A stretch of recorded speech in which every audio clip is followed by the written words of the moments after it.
మేము ఉండేది ఒక చిన్న గ్రామం. నా పేరు సూరి. మాది పల్లెటూరు కావటం వల్ల అందరం పక్కపక్కనే ఉండేవాళ్ళం.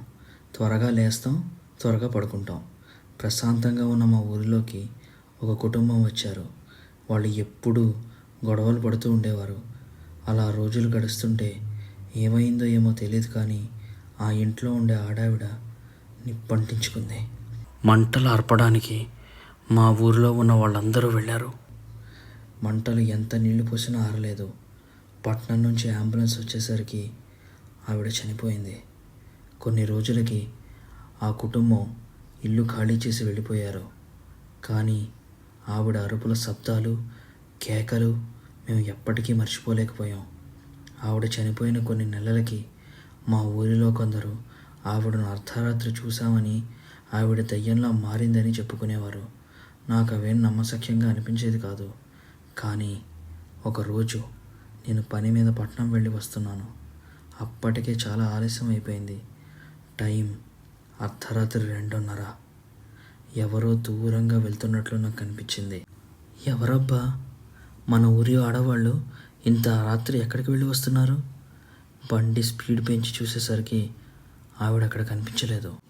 కొంచెం దూరం వెళ్ళాను. చుట్టూ పొలాలు, చాలా చీకటి. అప్పుడే గట్టిగా ఉరుములు, శబ్దాలు. ఇవన్నీ విని నాలో భయం మొదలైంది. ఇంకా త్వరగా ఇంటికి వెళ్ళిపోవాలి. సడన్గా డామ్ అని శబ్దం.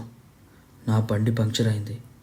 ఏంట్రా దేవుడా, ఈ బండి ఇప్పుడే పంక్చర్ అవ్వాలా అని బండి పొదల్లో పెట్టి ఫాస్ట్గా నడుస్తున్నాను.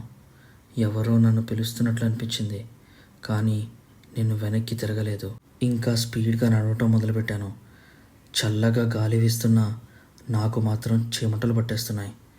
నా నడక ఇంకా జోరందుకుంది. సూరీ, సూరీ, ఎటు వెళ్తున్నావురా?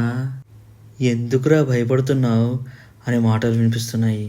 నా వెంట ఎవరో వస్తున్నట్టు నాకు అనిపించింది. నేను ఇంకా పరిగెత్తాను. నేను ఎంత ఫాస్ట్గా పరిగెత్తినా నాతోనే వస్తుంది. ఇంకా నేను దేవుణ్ణి తలుచుకుని వెనక్కి తిరగకుండా మా ఇంటికి వచ్చేసాను. ఆ తర్వాత నాకు చాలా రోజులు నిద్ర పట్టలేదు. రోజు దేవుణ్ణి తలుచుకుంటూ పడుకునేవాడిని. మా ఊరిలో చాలామందికి రాత్రి సమయంలో ఆవిడ ఆత్మ కనిపించి భయపెడుతోందని చెప్పుకునేవారు. మా కంటెంట్ మీకు నచ్చినట్టయితే please like, share and subscribe to our channel. Thank you.